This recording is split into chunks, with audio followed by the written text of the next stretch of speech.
안녕하세요. 정치 속의 철학 이야기, 철학 속의 정치 이야기, 철학사이다 애청자 여러분, 정치 철학자 김만권입니다.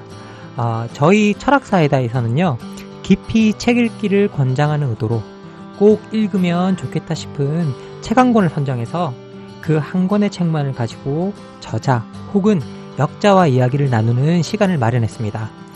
그 첫 번째 시간으로 안병진 교수님의 미국의 주인이 바뀐다를 가지고 저번 시간에 방송을 했습니다. 오늘은 두 번째 시간으로요. 아마 여러분이 들으시면 깜짝 놀라실 초대 손님이 와 계십니다. 김영란 교수님의 열린법 이야기라는 책으로 여러분을 찾아가려고 합니다. 김영란 선생님이 실제로 이제 여기 와 계시냐고요? 당연합니다. 안녕하세요, 선생님. 선생님, 저희 철학사이다 애청자 여러분께 인사 한마디 해주시면 감사드리겠습니다. 안녕하세요, 애청자 여러분들. 김영란이 맞습니다. 네. 실제 김영란 선생님을 모셨습니다. 얼마 전에 선생님께서 해외 여행을 잠시 다녀오셨다고 제가 이야기를 들었는데요. 국가에 엄청난 법을 이렇게 하나 던져 놓으시고 해외 여행을 다녀오셨다고 제가 들었는데 어디를 어떻게 다녀오셨나요? 사실 그 법을 제가 만들어 놓고 나온 지는 오래되었고요. 국회에 통과된 지도 오래되었고, 이번 여름에는 그 헌재 결정이 났더라고요. 저는 사실 그 헌재 결정이 언제 날지를 전혀 모르고 그냥 좀 여기저기 좀 돌아다녔는데요. 사실 와이파이가 안 되는 지역을 많이 다녔습니다. 근데 다니던 와중에 한 며칠 후에서야 알게 됐어요. 와이파이가 되는 지역에 왔더니 이런저런 소식이 와 있더라고요. 그래서 제가 핸드폰으로 전혀 통화가 안 된다면서 걱정하시는 메일을 보내주신 분도 있고, 사고 나신 거 아니냐, 너무 이제 소식이 없다. 그랬는데, 저도 굉장히 당황했습니다, 실은. 당황했고, 그런 경험을 시작하기 전에 김만권 선생님께 말씀드렸더니 지금 그런 얘기를 꺼내셨네요. 아니, 사실 선생님께서 여행을 갔다 오신 거 사실 저도 모르고 있었고요. 그런데 저희들이 이걸 기획했을 때, 이렇게 이 법쯤에 맞아서 기획을 하자. 그래서 사실 한 건 저희들도 아니었거든요. 또 이제 김영란 선생님 책이 이게 얼마 전에 열린 법 이야기가 시민들을 위한 보급판이 나왔다 그래서 그러면 최근에는 이제 법과 정치가 분리될 수가 없으니까 이런 것들을 시민들에게 직접 읽어볼 수 있는 좀 쉬운 책을 소개하자라는 생각이 좀 들어서 저희들이 이 책을 소개하려고 기획을 했었는데 마침 저희들도 이 시기가 이렇게 맞아 떨어지게 되었습니다. 근데 어쨌든 오늘은요, 저희들이 김영란 선생님을 초대한 이유가 김영란 법에 대해서 이야기를 듣는 것이 아닙니다. 김영란 선생님이 쓰신 열린법 이야기라는 책을 가지고 이야기를 하기 위해서 여기에 와서요. 저희들은 오늘 순수하게 그 이야기를 주로 할 예정입니다. 감사합니다. 최근에 선생님께서 거의 김영란법에 관한 이야기를 바깥에서 잘 안 하시고 계시다고 들었는데 그건 제가 나중에 한번 김영란 법에 대한 이야기가 아니라 왜 안 하시는가 정도만 제가 나중에 여쭤보도록 하겠습니다. 어쨌든 제가 시작할 때 김영란 선생님 혹은 김영란 교수님이라고 말씀드렸지만 김영란 교수님은 오히려 우리에게 대법관 그리고 대한민국 헌정 사상 최초의 여성 대법관으로 더 친숙하십니다. 여성과 남성을 가르는 거 저도 별로 좋아하진 않는데요. 그래도 아주 상징적인 일이었고요. 그리고 2012년에는 국민권익위원회 위원장까지 지내셨습니다. 우리 나이로는요, 49세 때 대법관이 되셨더라고요. 제가 생각해보니까 제가 제 선생님의 커리어를 따라잡으려면 2년 반 정도 안에 대법관이 되어야 되는 거더라고요. 이게 그뿐만이 아닙니다. 우리 사회에서는 또 드물게 사회적 약자와 소수자들의 보호에 치중한 어떤 판결을 많이 내리셔서 비슷한 성향의 판결을 많이 하신 다른 네 분의 법관님과 당시에 독수리 오영재라는 별명도 이제 있으셨습니다. 실제 이 독수리 오영재는 여성 멤버가 있긴 있는데요. 선생님께서는 이 별명 뭐 좋아하시는지요? 아니, 제가 늘 농담처럼 하는 말인데, 지구를 지켜야 되는데, 소수여서 5명은 전혀 지구를 못 지키고 있다. 예. 그런 농담을 하고 있어요. 아, 갑자기 그 이야기 하시니까 갑자기 저도 의무감이 생기고 뭔가 이 지구를 지키는 일에 가담해야 될 것 같고 그런 생각이 좀 드는데요. 아, 제가 선생님 별명을 보면서 사실 한참 웃었던 기억이 있습니다. 제가 유학 시절 때 이걸 보고요. 아, 한국에 또 이런 분이 계시구나라고 했던 게 좀 기억이 좀 납니다. 그리고 이제 그런 남다른 경력을 가지신 그 선생님께서 권익위원회 위원장을 내려놓으신 후에 로펌이나 뭐 이런 곳에 가서 돈을 버는 대신에 서강대학교 법학전문대학교에 석좌 교수로 가서 후학들을 양성하고 계십니다. 뭐 다른 분들과 좀 다른 경로죠. 그리고 이제 그 이후에 그리고 우리 청소년들 뭐 특히 제가 이 시리즈 처음에 청소년 책으로 나왔을 때 시리즈 이름이 비행 청소년이 시리즈였거든요. 그런 멀리 날고 싶어하는 청소년들을 위해서 법이 무엇인지에 대해서 글을 쓰셨다가 이제 이 책을 일반 사람들도 일반 시민들도 읽으시면 좋겠다라고 이제 하는 생각에 실제 이 책을 시민 버전으로 그러니까 보급판 버전으로 또 내어놓으셨어요. 그래서 이걸 내어놓으셨는데 선생님 뭐 이렇게 시민판 버전으로 굳이 청소년판을 다시 확장하신 이유를 좀 설명해 주실 수 있나요? 예, 이게 청소년 버전으로 사파도 넣고 해가지고 청소년들이 접근하기 쉽게 이제 책을 내자고 해서 내게 됐는데 그런데 사람들이 일반인들도 이 책을 읽었으면 좋겠다. 법에 대해서 이렇게 쉽고 접근하기 쉬운 책들이 잘 없다라는 얘기를 많이들 해오셔서 아 그러면 이거를 청소년 책이란 타이틀이 붙어 있으니까 일반인들이 접근하기 어려운 부분을 좀 없애기 위해서 거의 같은 내용인데요. 조금만 이제 그 청소년에게 직접 말하는 부분 같은 것만 조금 손을 봐서 그냥 내놓게 되었습니다. 그래서 그 지적인 대화를 위한 넓고 옅은 지식 네 그런 시대에 어울리게 만들려고 냈는데요. 잘 모르겠습니다. 네. 뭐 이렇게 그 지적인 대화를 위한 넓고 얕은 지식이라기보다는 사실 그 쉽게 무언가를 설명한다라는 게 제일 사실은 어려운 듯한 느낌이 좀 들거든요. 저도 뭐 정치 철학자지만 정치 철학이라는 이야기를 쉽게 풀어놓는 게 정말 어렵다는 생각이 드는데 특히 법 같은 경우에는 용어에 대한 장벽이나 그리고 법이 어떻게 생겨나는가 그걸 추적하다 보면 그 사상에 대한 장벽 때문에 사실 접근하기가 쉽지 않은 게 사실인데요. 예, 저도 굉장히 어려웠어요. 아, 선생님께서 어려우셨다고요? 예, 예. 아니 선생님의 경험을 통해서 이제 이것들을 좀 풀어서 많은 이야기를 좀 이제 직접 시민들에게 쉽게 법에 접근할 수 있는 길을 열기 위해서 이 책을 쓰셨습니다. 그런데 책 제목이 뭐 평이하게 보이면서도 특이합니다. 저는 사실 열린 정치라는 말은 많이 들어봤어도요. 열린 법이라는 말은 좀 많이 들어보지 못했거든요. 법은 항상 정해져 있고 적용하는 대상이 정해져 있고 방법이 정해져 있기 때문에 열린 법이다라고 했을 때 그게 어떤 것인지에 대해서 조금 더 설명을 좀 해주셨으면 좋겠습니다. 예, 법이란 게 그냥 주어지는 것이다. 정해져 있는 것이고 문자로 고착이 되어 있는 것이다. 라는 이미지를 많이 가지고 있는데 그런 이제 법은 체계를 체제 자체를 굳히는 그런 역할을 하는 것이다. 이런 게 이제 일반적으로 사람들이 법에 대해서 가지고 있는 이미지인데 이 지금 시대의 정신이나 앞으로 나가는 시대를 생각해 볼 때 그런 식의 법의 이미지만 가지고는 우리가 법을 더 발전시켜 나갈 수가 없고 변해 나가는 우리 사회에 적절한 법을 만들어 나가는 역할을 아예 기대도 안 하는 것이지 않느냐. 그런 생각을 저는 했어요. 그리고 이 책에 나오는 많은 뭐 몽테스키에라든지 뭐 홉스라든지 플라톤이라든지 여러 그 법 사상가들은 자기 시대에 닥쳐 있는 문제를 해결하기 위해서 자기 사상을 만들고 발전시킨 것이지 그게 무슨 절대적인 진리를 발견해낸 게 아니거든요. 그래서 법에 대해서도 그런 유연한 사고가 필요하고 닫힌 체계 속에 갇혀 있는 것은 법도 더 이상 이제 바람직하지 않다. 저는 이런 생각을 해서 그런 제목을 내세우게 됐습니다. 그러니까 이게 뭐 제가 마음대로 정리하는 건지 모르겠는데 다쳤다라고 할 때는 이미 정해져 있는 체제를 갖다가 고착화시켜주고 그러니까 그걸 갖다가 지지하는 역할을 하지만 이 열린 법이라고 하는 건 앞으로 우리가 만들어갈 세계를 형성하는 그런 기능을 그렇습니다. 변화를 수용하는 자세가 법에도 필요하다. 저는 예. 그런 생각을 했습니다. 법이 변화를 잘 수용하지 않는 편인가요, 선생님? 법이란 거 원래 변화를 수용하면 안 되는 것이다라고 다들 얘기를 하죠. 법적 안정성.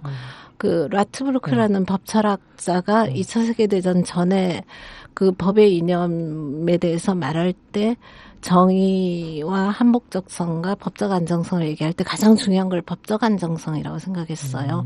왜냐하면 그 말도 옳은 것이 법이란 게 미리 주어져 있지 않으면 오늘 내가 이 일을 했을 땐 이게 범죄가 아니었는데 갑자기 오늘 밤에 법을 만들어서 너 어제 한 것을 처벌하겠어. 이렇게 하면 안 되잖아요. 그러니까 법이란 것은 법적 안정성이 굉장히 중요한 건 사실이에요. 그런데 제2차 세계대전에 그 정말 그 심각한 불법을 법의 이름으로 저질러지는 불법을 겪으면서 라드브루크가 그 심각한 그 초불법을 법이라고 할 수는 없다는 걸 절감하게 되거든요. 그런 점이라든가 우리 근대 법질서가 현대 법질서로 넘어오면서 굉장히 많은 변화를 겪고 있고 앞으로도 많은 변화가 예상되는데 그것을 이미 주어진 그릇만 가지고 사람들이 거기에 다 맞춰서 살기를 요구하는 것은 이제 좀 이 변화하는 이 시대에 맞지 않는다라는 생각도 많이 하게 됐어요. 그리고 이제 이게 청소년이나 시민사회의 사람들이 참여하는 걸 이제 독려하는 그런 차원도 있어서 김만근 선생님 말처럼 앞으로 이제 변화하는 시대를 담을 수 있는 법을 모색해보자 우리 같이 라는 이제 취지도 담고 이런저런 생각 끝에 이제 열린 법이란 얘기를 하게 됐습니다. 뭐 제가 이렇게 좀 그 법에 대한 지식 일천에서 열린 법, 닫힌 법을 되게 이분법적으로 하나는 그 기존의 지지를 지지하는 거고 하나는 이게 그 새로운 세계를 형성하는 데 기여하는 법이라고 그 좀 잘못 해석했던 것 같은데 오히려 선생님께서는 이게 기존의 법적 안정성도 생각해야 되지만 이 법적 안정성 속에서도 우리가 변화를 수용할 수 있는 공간을 열어주는 걸 열린 법이라는 의미로 이제 설명하고 계십니다. 생각이 그렇게 좀 듭니다. 설명하시면 완벽한 설명인 것 같아요. 제가 잘했나요? 예, 감사드립니다. 예, 근데 이러다 보니 이제 결국은 저희들이 법 이야기를 할 때 항상 떠오르는 단어가 정의지 않습니까, 선생님? 예, 그렇죠. 예. 그러다 보니까 우리가 자꾸 이제 법과 정의를 불가분의 관계에 있다라고 생각하게 되는데 실제로 선생님께서도 이제 책에서 법과 정의는 불가분의 관계에 있다.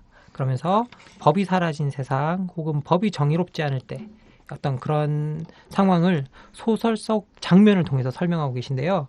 이게 법과 정의의 관계를 확연히 볼 수 있는 그런 상황을요.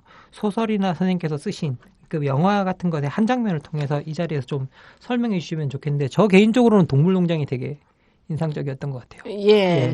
동물농장이 가장 유명하기도 하고요.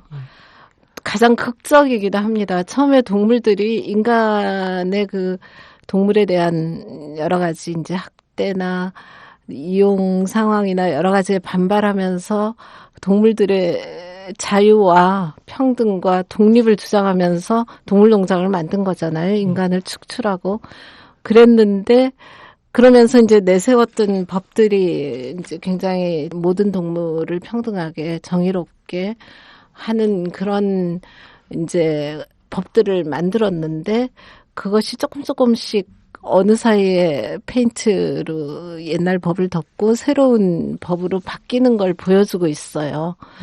사실 조지 오웰은 러시아 혁명 이후에 소비에트를 보고 이제 그거를 비판하고자 하는 그런 걸 소설에 담았다고는 하지만 법이란 것이 정의롭지 못할 때 어떤 식으로 변질되어 가면서 어떤 식으로 그 법의 수범자들을 얽어매는 그런 원래 그 자기들이 평등과 자유를 쟁취하려고 했던 그 세상을 다시 또 원래대로 돌아가는 원래 사람들이 동물들에게 이제 부과했던 여러 가지 그 농장에서의 힘든 노동과 그 불평등과 이런 것으로 다시 돌아가는 모습을 보여주고 있어요. 그 소설에서. 그래서 예. 정의롭지 못한 법이 어떤 모습으로 변질되어 가는가라는 걸 가장 잘 볼 수 있는 소설이라고 생각해요. 그러니까 기본적으로 이제 법과 정의가 불가분의 관계가 될 수밖에 없다라는 건 그 시작에 있어서는 법이 정의와 일치했을 때 아주 뭐라고 해야 될까 평화로운 동물 농장이나 동물 농장에서의 어떤 뭐라고 해야 될까 좀 질서가 유지가 될 수 있었는데 이 법의 내용이 정의를 탈피하기 시작하면서부터 사실 동물 농장이 정말 동물화되어가는 그런 현상, 그런 공간이 되어버리는 것을 보여주고 있다고 생각이 좀 드는데요. 그래서 실제 법과 정의가 같이 가지 않으면 때로는 법이 얼마나 폭력적일 수 있는가를 보여주는. 그렇습니다. 네. 그래서 마지막에는 그 나폴레옹이라는 지배자 대지와 인간들이 같이 술을 마시고 누가 인간이고 누가 동물인지 전혀 구별되지 않았다 이런 식으로 끝나죠. 전 또 하나 또 여쭙고 싶었던 게 또 법과 정의가 같이 가야 된다고 하시면서 또 한편으로 뭐라 그러시냐면 법과 상식이 맞아야 된다 서로. 그런데 제가 알기로는 이제 법이 커먼 센스인데 이게 영어로 근데 이게 반드시 커먼 센스가 굿 센스는 아니잖아요.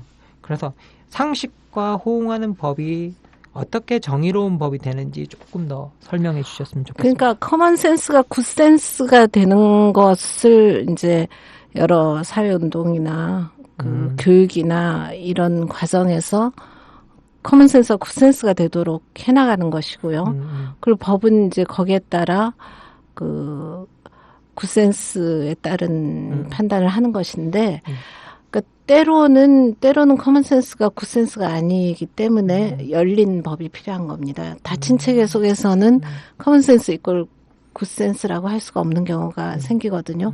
우리가 대표적으로 생각할 수 있는 게 미국의 노예제도지 않습니까? 노예제도 하에서는 그 노예제도 속에 그 닫힌 시스템 속에 있는 사람들은 노예제도 자체가 뭐 휴머니즘에 반한다든지 커먼 센스에 반한다는 생각 자체를 하지 못했거든요. 그래서 허클베리 핀의 모험을 제가 예로 들어보면 이제 허클베리 핀하고 톰 소여가 그 집을 나와서 미시시피 강에 뗏목을 타고 내려갈 때 짐이라는 도망친 노예를 그 뗏목에 이제 보호해주고 있었는데 너무너무 허클베리 핀이 양심의 가책을 느끼고 노예 주인에게 편지를 쓰잖아요. 그 자기가 이 남의 사유재산권을 침해한 거니까 벌을 받겠다.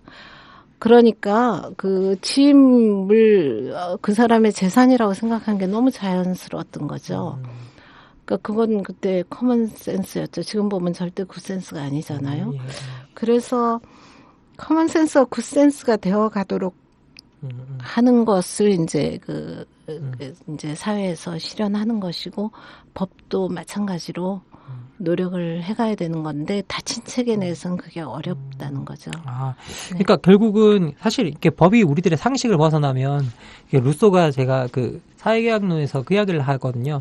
상식을 벗어나서 우리의 가슴을 울리지 못하는 법이 어떻게 작동할 수 있겠는가라고 이야기를 하는데 그런데 그런 법들의 내용이 실제 반드시 상식, 커먼 센스라고 해서 반드시 옳은 것은 아니라는 걸 노예제를 예를 들면서 많은 사람들이 사실은 그 당시에는 노예를 그냥 단지 재산으로 생각했고 그렇죠. 그죠?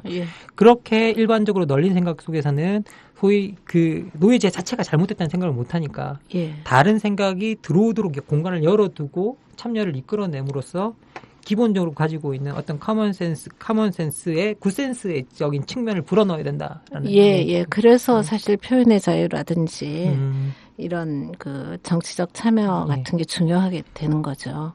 그렇죠. 실제로 뭐 전 표현의 자유 같은 것들이 뭐 기존에 가지고 있는 일반적인 편견들이나 그런 것들을 지식들을 다 바꿔놓는 역할을 하기 때문에 그런 건 되게 중요하다는 어떤 생각이 좀 드네요. 제가 이 책 읽으면서 정말 저는 사실 제가 약간 깜짝 놀랐던 부분인데요. 이 선생님께서 이게 법이 추구하는 가치가 정의라고 말씀하시면서 다양한 정의관을 이렇게 소개해 놓고 계시거든요. 근데 그 정의관을 정확하게 이렇게 소개하실 때 보니까 그 마이클 샌델이 정의란 무엇인가에 쓴 세 개의 기준, 효용, 권리, 미덕이라는 것과 딱 맞물려 있어가지고 마치 이 책이 정의란 무엇인가를 요약본이 그 한 30페이지에 들어가 있는 느낌이 좀 들더라고요. 그래서 그 이렇게 책을 안 사고 이 책을 사보면 되겠습니까? 예. 그런 것도 좀 있겠네요. 네. 그 책이 읽어서 너무 힘드신 분들, 400페이지를 읽기가 너무 힘드시다고 생각되면 사실 이 책 김정란의 열린법 이야기를 보면 그게 30조간의 요약이 되어 있습니다. 자녀들에게도 좋을 것 같은데요. 어쨌든 그게 뭐 많이 요약이 되어 있어서 이 세 가지 기준과 맞물려 있는 걸 보고 상당히 깜짝 놀랐었는데, 근데 샌들 요점은 이 세 가지 기준이 갈등을 겪는다는 거잖아요. 이게 실제로 어떤 때는 효용이 앞에 오고, 어떤 때는 권리가 앞에 오고, 어떤 때는 뭐 미덕이 앞에 오면서, 그리고 때로는 이 세 가지 기준들이 다 경쟁하면서 이제 갈등을 겪는다는 건데, 선생님께서 보실 때, 일반적 관점에서, 그리고 혹은 뭐, 대한민국이라는 관점에서 법이 추구하는 정의는 이 효용, 권리, 미덕 중에 세 가지 중에 무엇을 가장 중심적으로 둬야 하는지 좀 말씀해 주셨으면 좋겠어요. 그리고 선생님께서 그 중에 뭐 판례를 하셨으면 판결 중에 하나 예를 들어서 그런 걸 좀 설명해 주셨으면 좋겠습니다. 예. 근데 무엇을 가장 중점이라고 얘기하기가 참 어렵고요. 지금 행정이나 경제나 여러 가지는 굉장히 효용 중심으로 움직이고 있고, 기본권 보호나 이런 건 권리 중심으로 움직이고 있는데, 또 그 사회적 미덕 이런 걸 또 강조하는 경우도 있고, 그러니까 케이스마다 굉장히 달라질 것 같아요.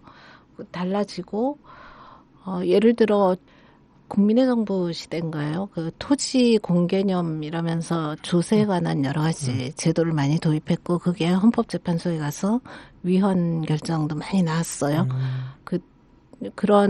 그때 조세 사건들을 보면서 그게 권리와 효용과 미덕이 충돌하는 지점이다. 그러면 재산권을 이 현대 시점에선 재산권자의 재산을 절대적 권리인 것처럼 보호할 수 있는 것인가? 아니면 사회적 그 토지 공개념이라는 미덕이라는 이름으로 그거를 어디까지 제한할 것인가, 이런 문제가 이제 우리나라에서도 생기기 시작하더라고요. 근데 생각해 보면 그 처음에 그 근대법이 마그나 카르타 대헌장에서 만들 때 그 재산의 자유라는 게 굉장히 중요한 거였어요. 그게 막 발흥하는 귀족들이나 이 자산가 계급들에게는 왕으로부터 자기 재산을 보호하는 게 거의 자기의 신체 자유 보호하는 거하고 똑같은 정도로 중요한 거였거든요. 그래서 이제 대헌장이 나왔고, 제가 제 책에서도 그 부분을 좀 자세히 강조했는데, 그렇게 해서 재산의 자유가 거의 신체의 자유랑 동등한 정도로 중요했고, 그렇게 해서 발전을 한 것이 나중에 결국 자유의 확대로 됐고, 그 자유가 이제 지나치게 확대되면서 야경 국가가 오면서 다시 이제 복지나 평등 문제가 대두되게 되고, 이런 게 역사적 발전 과정인데, 우리나라에서 재산의 자유가 그때 당시에 귀족들이나 그 이후에 자산가 계급에서 강조하는 만큼 지금도 굉장히 강조되고 있구나, 저는 그런 느낌을 받았거든요. 그런 식으로 이제 어느 게 딱 중요하다라고 말할 수가 없고 갈등을 겪고 있다는 말이 저는 옳다고 생각을 하는데, 또 하나 얘가 요즘 이제 성소수자 관련 굉장히 논쟁이 많잖아요. 그래서 저 대법원에 있을 때도 이제 그 트랜스젠더에 대해서 그 호적 정정, 가족관계 등록부 정정을 어디까지 허용할 것인가가 굉장히 문제되어 있고, 또 동성애자에 대해서 미국에서는 그 동성애자를 결혼할 수 있게 하는 그 법들이 다 합헌 결정이 났는데, 우리나라도 이제 지금 논란의 와중에 있습니다. 그래서 그 사건에서는 근데 이제 그 성소수자의 권리와 미덕이란 것이 충돌하고 있는 거죠. 그래서 아직까지는 이제 미덕의 요구가 더 힘이 세고 있는 상황이라든지, 또 하나 더 예를 들면 새만금 개발할 때 마지막 물막이를 할 건가 말 건가라는 사건도 이제 제가 관여를 했었는데, 그때도 그 물을 막아서 그 지역을 이제 산업적으로 개발을 해서 경제적인 효용을 앞세울 건가 아니면 우리가 지금은 산정할 수 없는 어떤 자연의 가치 지금 그 경제적 기법으로는 환산해낼 수 없지만 미래 가치라는 것이 있잖아요. 그럼 미래 가치를 위한 걸 지킬 것인가라는 것도 이제 효용과 권리의 대립이었다. 그런 식으로 케이스마다 달라지고 케이스마다 그 요새 유행하는 말로 머시중한디를 따져가지고 예 그때마다 중한 그 것을 내세워서 결정을 하게 되지 않는가. 그런 생각을 합니다.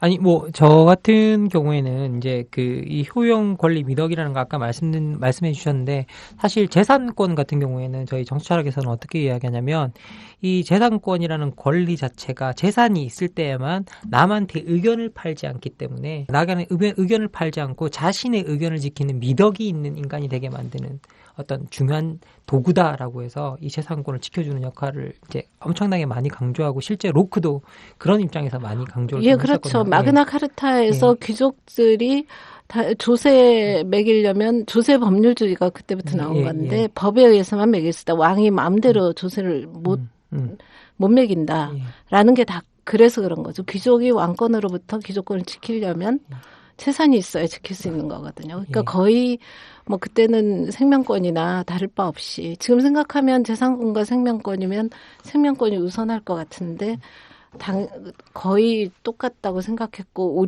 저희는 이제 근대법 위주로 교육을 받은 사람들인데 그런 것이 우리 그 계약 자유의 원칙이라든지 재산권 존중이라든지 이런 법 해석에 가장 먼저 오는데 그게 마그나 카르타 때와 하나도 변하지 않았구나.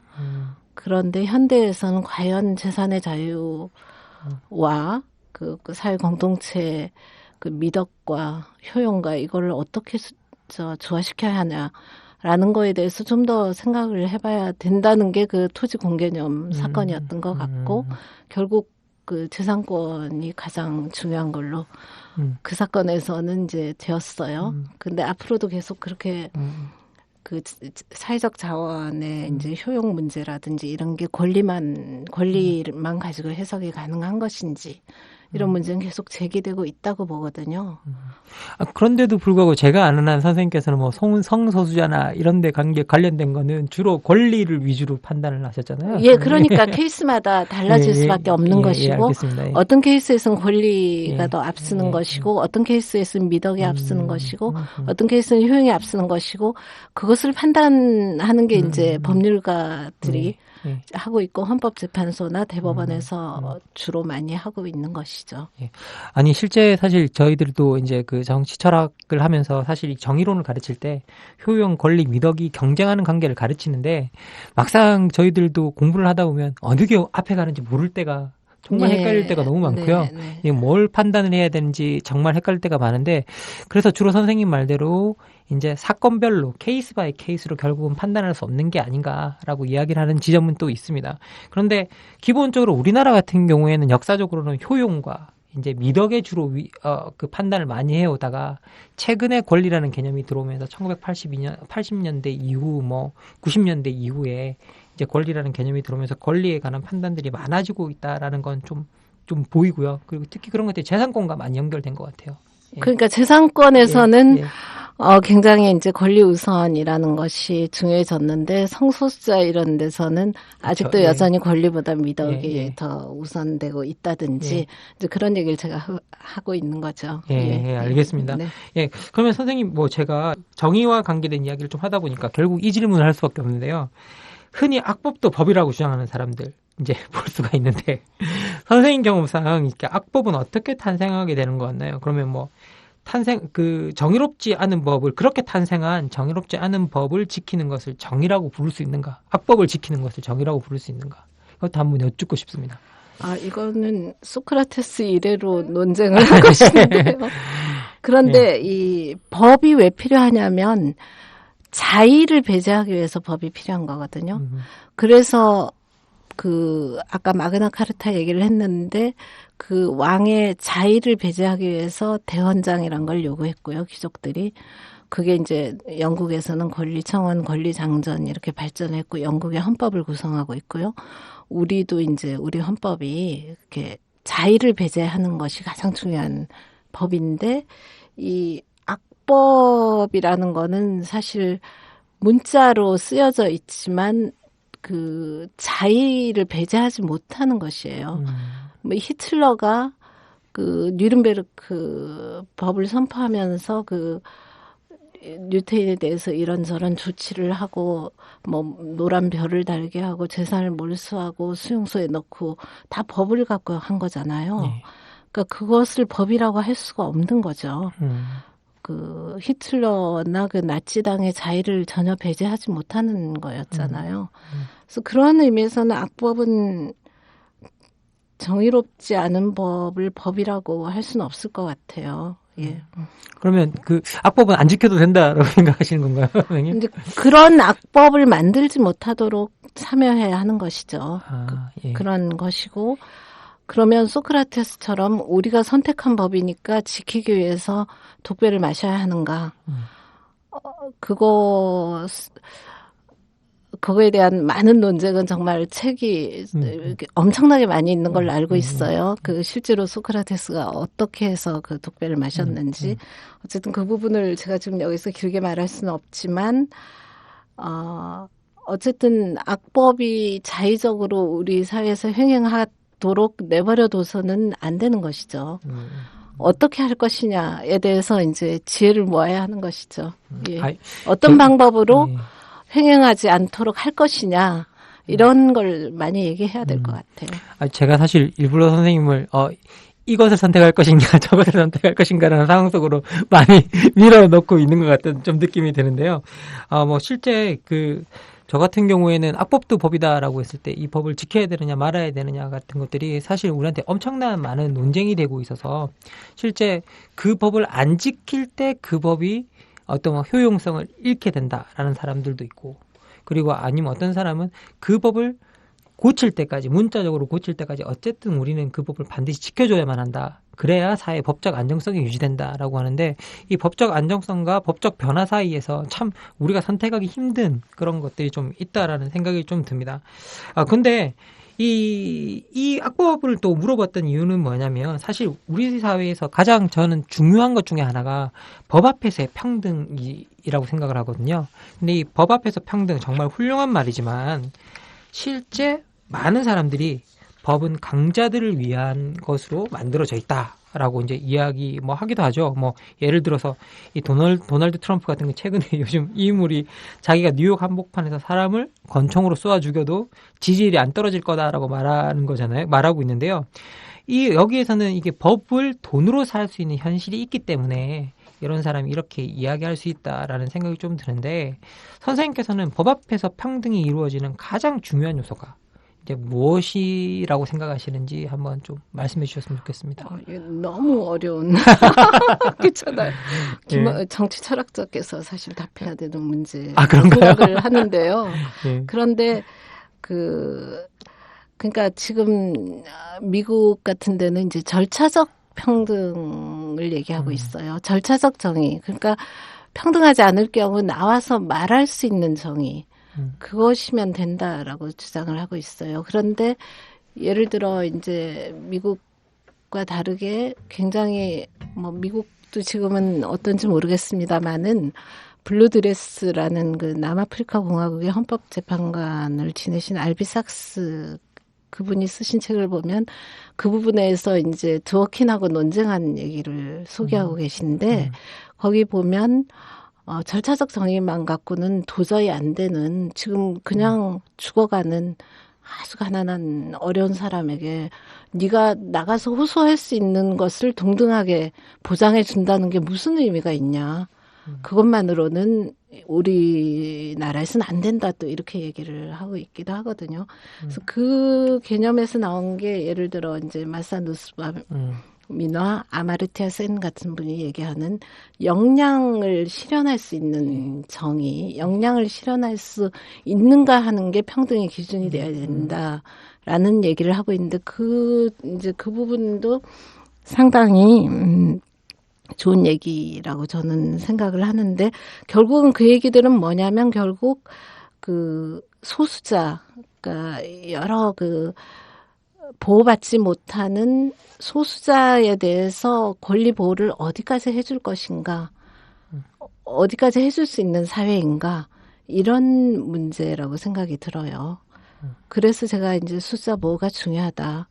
그리고 결국은 그 소수자를 보호하는 것이 다수자 사회도 보호하는 것이 된다라고 얘기를 하게 되더라고요.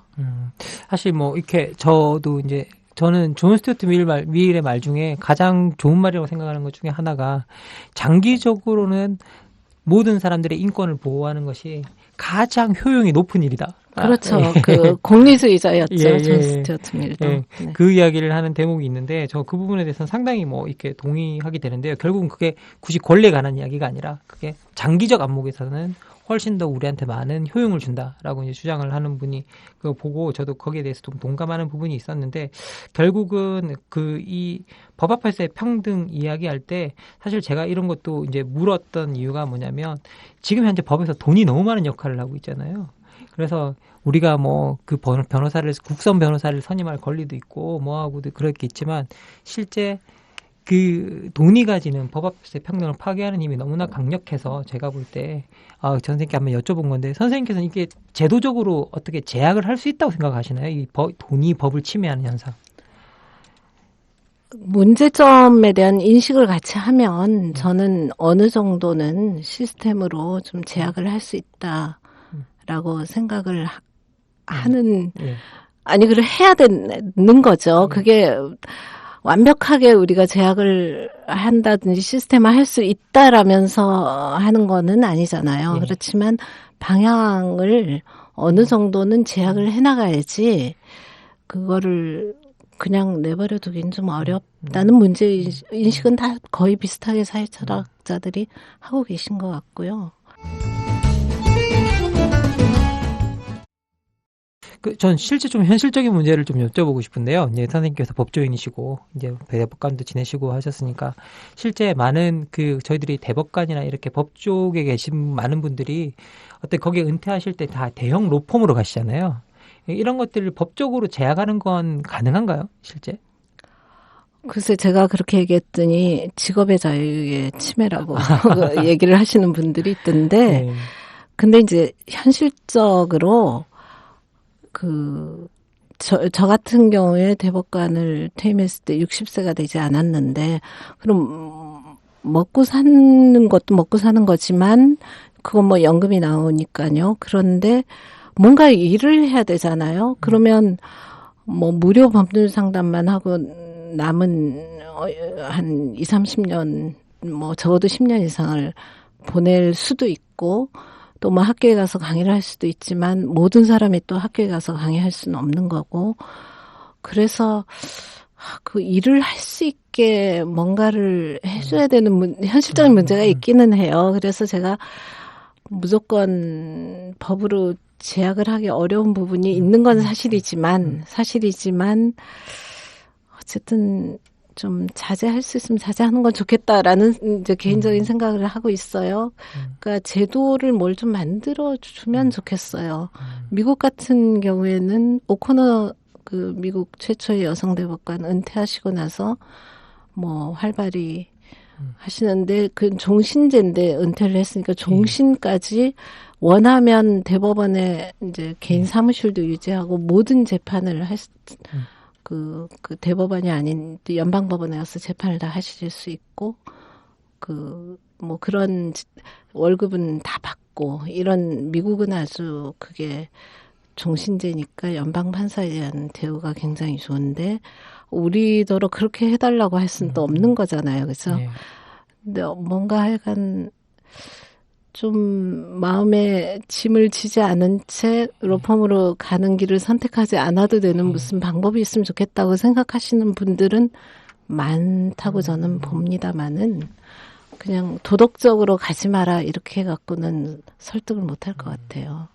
사실 뭐 제가 알기로는 미국 사법부에서 그 판사들의 그 봉급 이야기를 할 때 이게 인플레이션이 전혀 반영되지 않은 유일한 법조인 직업이 판사들이라고 해서 사실 미국 법조계에서는 판사들이 제일 박봉이고 제일 어려운 그 삶에 처한다고 경제적으로는 저는 그렇게 알고 있었는데 그나마 다행인 게 미국의 대부분 판사들은 종신직이기 때문에 자기들이 자유롭게 의견을 표명할 수 있고 그렇게 할 수 있다는 부분에 대해서는 뭐 저도 잘 알고 있습니다. 근데 저는 하나 좀 그 의심스러운 게 뭐냐면 우리나라 같은 경우에는 가장 문제가 되는 게 전관예우 같은 게 좀 있잖아요. 나오고 난 다음에 어느 로펌에 갔을 때 그분들이 많은 돈을 받을 수 있고 그럴 수 있는 이유가 뭐 전관예우나 이런 것들 때문인데 그런 것들을 현실적으로 제약하는 제도들도 가능할까요, 선생님? 그게 이제 예를 들어 몇 년간 뭐 취업 금지 매출이 얼마 이상인 로펌의 취업을 금지시킨다든지 뭐 이런 걸 계속 만들어내고 있는데 근본적으로는 이제 이게 참 복잡한데요. 무조건 뭐 당신은 그 직을 그만두고 나서 5년간과 같은 업종에서 일하지 마세요. 이렇게 말을 했을 경우에 그 사람이 그 직업에서 축적된 전문 지식은 전혀 활용할 수 없게 되거든요. 그런데 당신이 맡은 그 사건을 처리해주는 사람과의 어떤 접촉은 하지 마세요. 이렇게 개별적인 금지를 하는 경우는 이제 굉장히 사회적 신뢰가 필요해요. 과연 그렇게 그 사람들이 개별적으로 금지를 지키는가에 대한 신뢰가 없거든요. 미국은 이제 개별적인 금지를 하는 나라이고 우리는 이제 아예 양적으로 끊어서 금지를 해버리는 나라예요. 왜냐하면 개별적인 금지를 했을 경우 지킨다는 신뢰가 없는 나라거든요. 그래서 사실 가장 그 설득력 있기는 아예 그냥 전관들은 어느 급 이상의 전관들은 변호사 활동을 못하게 한다면 그것은 뭐 굉장히 효과는 좋겠지만 아까처럼 그 사람들은 그럼 어디 가서 뭘 하고 살아야 하나? 그 먹고 사는데 지장이 없다고 하면 다 해결이 되나? 이제 이런 문제가 있는데 그러면 다른 퇴직자들도 똑같이 퇴직하면 뭐 그 먹고 사는 거나 할 일이 없어지는 건 마찬가지인데 왜 유독 법조 직역 사람들만 보호해줘야 되냐? 또 이렇게 말씀하시는 분들도 있더라고요. 사실 제가 그 말씀을 드리고 싶었는데 그렇습니다. 예. 근데 이제 변호사라는 자격을 당신은 가지고 있는데 활용하지 말라고 하는 거니까 라는 건데 그래서 굉장히 이게 어려운 문제입니다. 이 문제를 정말 오픈시켜가지고 정말 그 다양한 입장에서 이 토론이 필요한 부분이라고 생각을 해요. 저는 이 포인트가 선생님께서 말씀하시는 법외로의 참여 네. 그리고 토론이 법에 관한 시민들 사이에서 법에 관한 토론이 정말 활발해야 된다라고 이제 선생님께서 많이 말씀하시는데요.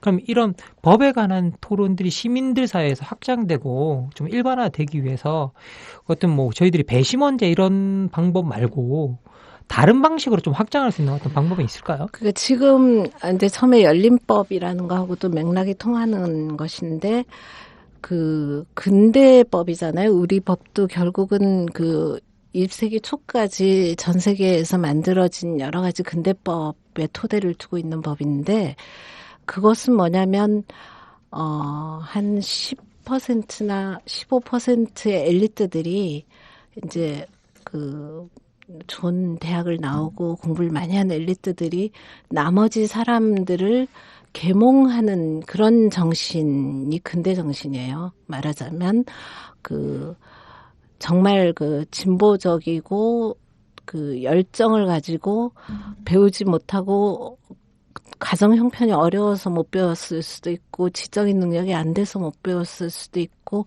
이런 대다수 대중을 계몽하자라는 게 이 20세기 초까지의 세계 그 사람들의 생각이었고 엘리트들이 이제 세계를 이끌어간다라고 생각을 한 거였거든요.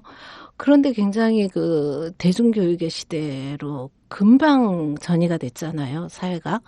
그리고 대중교육들을 많이 공부를 뭐 하고 싶으면 할 수 있는 방법도 많이 생겼고, 또 이제 지금은 또 인터넷으로도 지식 흡수를 할 수 있고 뭐 이런 식으로 마음을 먹으면 접근하기가 굉장히 쉽게 변했어요. 20세기 초에는 접근성이 떨어졌지만 그런 시대에 이 법은 어떻게 사람들의 다중의 생각을 모아서 어떤 법이 우리 앞으로 필요한 법이고 어떤 법이 우리 사회의 발전을 위해서 꼭 정말 도입해야 되는 법인지라는 거에 대해서 어떻게 우리가 만들어 나갈 것인가 하는 게 지금 숙제예요, 사실.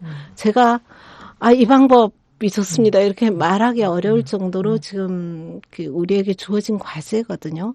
그래서 사실 토론회장에서 많이 토론이 되고 거기서 아이디어를 얻어서 국회의원들이 법을 만들고 이런 게 지금도 행해지고 부분적으로는 행해지고 있거든요. 그래서 그런 부분을 앞으로 많이 개발해 나가야 될 것 같아요. 인터넷 혁명이 법에 대해서도 굉장히 참여와 혁명을 요구하고 있다. 저는 이렇게 보고 있습니다. 그러면 선생님께서는 시민 입법이 되게 중요하다고 생각하시는 건가요? 저는 그렇게 생각해요. 시민들이 꼭 뭐 완벽한 입법을 하진 않더라도 어떤 게 필요하다는 것에 대한 토론을 열심히 하고 있으면 결국 국회의원들이 또는 정부가 수용하게 되지 않을까. 그래서 활발하게 참여하는 것. 마치 그리스 아테네 시대처럼 공적인 것이 그동안은 개인주의 사적인 게 참 중요했었는데요. 이제는 앞으로는 정말 또 공적인 것이 중요한 시대로 돌아가는 것이 아닐까 이런 생각이 들 정도거든요. 예. 아니 실제 저희들이 국가의 규모가 커지면서 참여라는 수단이 정말 제한되고 이것들을 대표자들한테 모든 결정을 맡길 수밖에 없었는데 이제 이 기술혁명이 어떻게 보면 우리들을 엄청나게 많이 연결시켜주는 힘이 있잖아요. 예. 그러다 보니까 우리들의 아이디어를 모아내기가 상대적으로 훨씬 쉬워져서 굳이 대표자들한테만 맡겨두지 않아도 저희들이 시민들 사이에서 좀 연결이 돼서 시민 입법을 할 수 있는 루소가 꿈꾸던 뭐 그런 세계가 실제로 가능하진 않을까라는 생각도 전 들기도 합니다. 예, 그러니까 대의민주주의의 대의가 앞으로 어떤 식으로 어디까지 대의민주주의가 받아들여지고 사람들이 우리를 대표하는 사람에게 우리를 다 맡겨버릴 것인가. 그것은 이제 엘리트, 아까 제가 얘기한 근대 엘리트주의자들 또 자산가들이, 직접 투표, 보통 투표를 하게 되면서 그 사람들의 의견에 따라 우리가 입법을 하는 것은 아니다. 우리는 엘리트로서 우리가 꼭 필요한 그런 법을 만들어야 한다. 이런 게 작용을 했던 게 대의민주주의 정신이거든요. 근데 그것이 지식 대중화 시대에서 그대로 그냥 갈 수 있느냐. 이 문제에 대해서 철저하게 생각을 해봐야 된다. 저는 이렇게 평소에 생각을 하고 있어서 방법론적인 것은 그게 이제 시민입법이라든지 시민 토론, 인터넷 공론장이라든지 여러 가지로 나올 수 있겠지만 우리가 이건 공적인 것의 정신을 되살려서 시민들이 적극 참여하는 것이 참 중요하다. 공론장에서 어떤 질서를 형성해서 어떻게 토론해 나가고 지금처럼 인터넷 댓글이나 여러 가지가 아직은 이제 공론장의 수준을 논할 수 있을 정도로 아직은 안 되었고 앞으로 굉장히 발전할 거라고 생각을 하고 있어요. 예. 아니 결국은 선생님께서 말씀하시는 어떤 열린법의 중요한 포인트는 지식 대중화 시대를 어떻게 공적 정신을 살릴 수 있는 하나의 원동력으로 우리가 잘 활용할 수 있는가? 예, 지금 거의 출발 단계라고 생각을 저는 하거든요. 예. 저도 항상 저도 출발 단계라고 생각하는데요. 주변의 분들이 너무나 이것들이 많은 성과를 내놓지 못하고 있다고 계속 비판을 하셔서 전 그게 좀 힘든 것 같아요. 아니, 아직 출발이라고 저는. 예. 아니, 처음에요. 제가 자꾸 딴 얘기를 많이 하는데, 처음에 벨이 전화를 만들었을 때 사람들이 이 전화기는 굉장히 나쁜 목적에만 사용될 거다. 은밀하고 이런 거래. 라면서 굉장히 우려했었거든요. 그런데 지금 우리가 뭐 전화를 그렇게 쓰고 있지는 않잖아요. 사실 우리 대동여지도도 만들어졌을 때 처음에 예. 이게 네. 외적에게 많은 정보를 내주게 될 거다라는 식으로 뭐 이렇게 활용이 됐던 거잖아요. 예, 어쨌든 오늘 제가 선생님께 뭐 너무나 많은 이야기를 들었는데 특히 이제 뭐 오늘 전체 이야기를 흐르는 맥락은 기본적으로 선생님께서 지금 지적했듯이 지식 대중화 사회에 어떻게 일반 시민들에게 많이 법에 대해서 이야기할 수 있는 토론의 공간, 참여의 공간을 열어줄 것인가가 정말 중요한 그 근거가 되고, 어떻게 보면 그곳에 참여하기 위해서, 그곳에서 어떤 지적 대화를 하기 위해서 필요한 기본적 소양들이 있는 책이 바로 이제 선생님께서 이번에 쓰신 책이 아닌가라는 좀 생각이 좀 그렇게 생각해 주시면 감사합니다. 예. 네. 아닌가 그렇게 좀 생각이 듭니다. 이 방송을 듣는 분들이 이제 많은 분들이 제가 뭐 어떻게 보면 김영란법에 대한 이야기를 많이 듣고 싶어 하실 것 같은데요. 사실 초반에도 말씀드렸다시피 이거는 그 법에 관한 이야기는 아닙니다. 근데 최근에 선생님께서 이제 이 김영란법에 관한 이야기를 별로 안 하시는 이유 정도는 들어볼 수 있지 않을까 싶어서 그 이유는 좀 한번 들어보고 싶습니다. 예. 사실 이제 이 법이 제가 처음에 여기저기서 많이 얘기하기는 처벌하기 위해서 만든 게 아니라 어떤 행동 규범을 만든 것이거든요.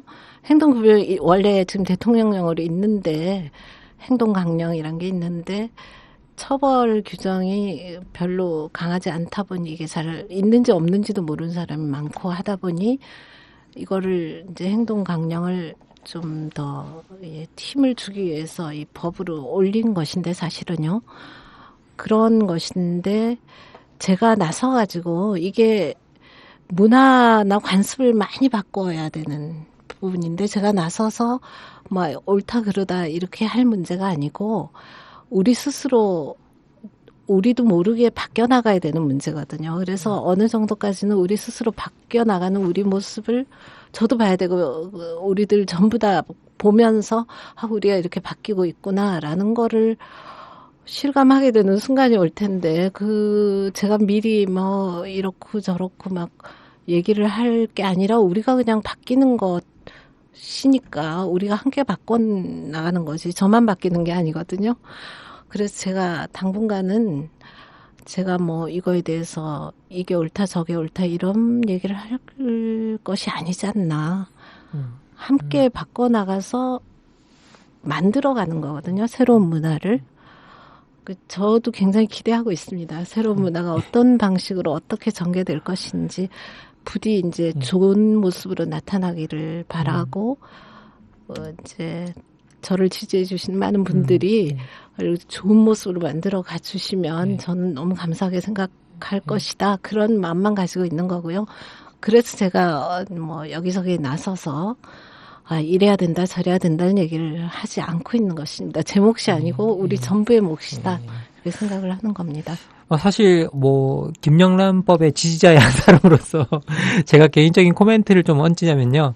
사실 이렇게 독일에 있는 국제 투명성 기구라는 어떤 기구가 하나 있는데요. 이게 사실 무슨 국가 간 기구도 아니고 이 한 국가의 어떤 부패도를 그 국민에게 직접 물어봐서 측정, 그 부패 지수를 측정해서 발표하는 기구가 하나 있습니다.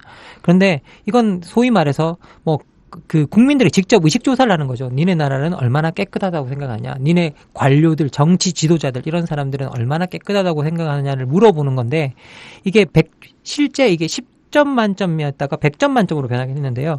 이게 10점 만점이었을 때는 우리나라가 5점대를 넘어간 6점대에 들어간 적이 한 번도 없었고 100점 만점일 때는 50점대 이상을 넘어간 적이 없었거든요. 그러면 우리나라 국민들은 진짜 우리나라의 정치 지도자들이나 관료들이나 이런 사람들이 부패하다고 생각하고 있는 것 같아요. 그런 시점에서 김영란법이 이렇게 나오고 있는데 이 김영란법에 저는 내용 자체는 뭐라고 말씀드릴 수 없고요. 이 김영란법이 하나의 법으로 자리 잡아서 작동할 때까지 우리 시민들이 얼마나 열렬하게 지지했는가 를 좀 보고 싶어요. 그 포인트를 보고 싶은데 그거는 많은 사람들이 정말 이 포인트에 대해서만큼은 바꾸고 싶다라는 열망을 반영하고 있는 거라고 생각이 들거든요. 국가가 많이 부패해 있다는 인식을 하고 있고 그런 점에 있어서는 지금 당장 이 법에 구체적인 부분이 어디가 잘못됐고 어디가 잘못됐다. 이게 우리가 지금 현재 밥 먹을 때 2만 원이 더 필요하다 아니다. 뭐 이런 거 싸우지 말고요. 진짜 중요한 포인트는 왜 이 법을 시민들이 열렬하게 지지하고 있는가를 많은 정치 엘리트들이나 법을 만드는 사람이 캐치를 좀 했으면 좋겠어요. 그리고 그것만 할 수 있다면 저는 사실 이 법이 앞으로 더 잘 작동할 수 있지 않을까라는 좀 생각이 듭니다. 이제 이 방송을 저는 사실 많은 시민분들과 그리고 또 이 책이 청소년에 관한 책이기도 해서 많은 청소년분들도 뭐 들을 수 있다는 생각이 좀 듭니다. 혹시 이 방송을 들으신 분은요, 자녀들께도 좀 권해주십시오.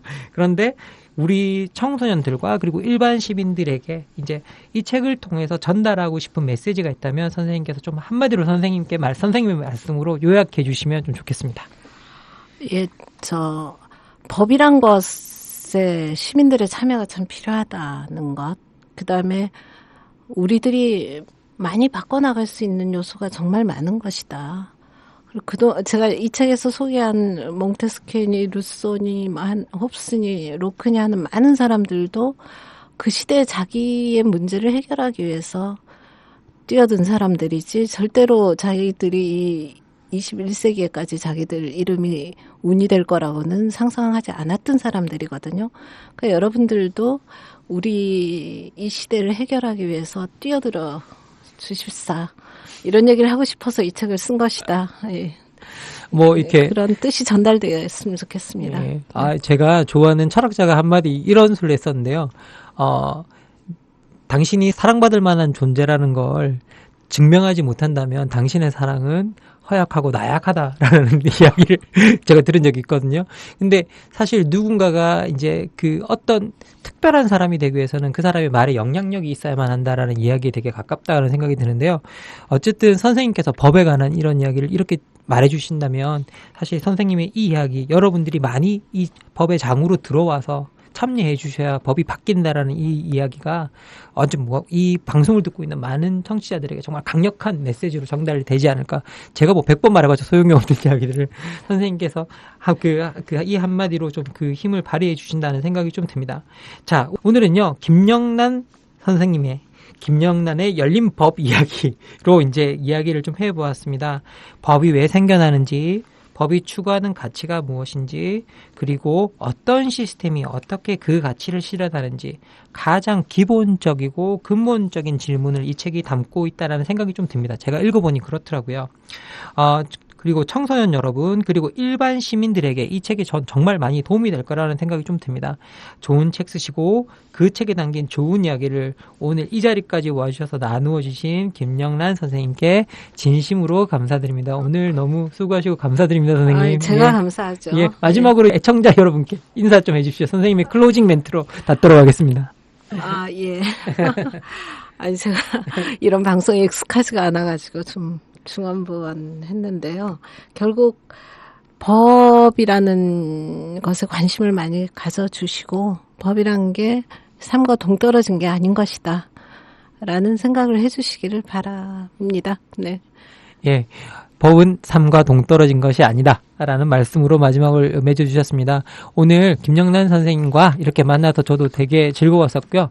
우리가 오늘은 책 이야기를 했지만 이 책에 담긴 정신이 김영란 법에 고스란히 녹아있을 거라는 생각이 듭니다. 그리고 그 법이 앞으로 잘 작동해서 진짜 우리 사회에 우리 국민들이, 많은 국민들이, 우리 정치 지도자는, 우리 관료들은 깨끗한 사람들이다 라고 평가할 수 있는 그런 사회가 되고, 그리고 이 법이 그분들에게 하나의 좋은 행동 강령이 되길 바라면서 오늘 저희들 철학사이다 바로 이 책 순서를 마치기로 하겠습니다. 감사합니다. 안녕하세요. 아카데미 느티나무 강좌를 7년째 듣고 있는 70살 넘은 할머니 정애자예요.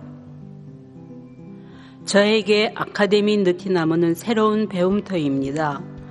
배움을 통해 행동하는 시민의 발걸음에 동참하고 있다는 것이 뿌듯하답니다. 즐거움과 나눔, 웃음과 실천이 있는 배움의 공간, 아카데미 느티나무에서 뵐 수 있기를 기대합니다. 참, 아카데미 느티나무는 참여연대 부설 시민교육기관입니다.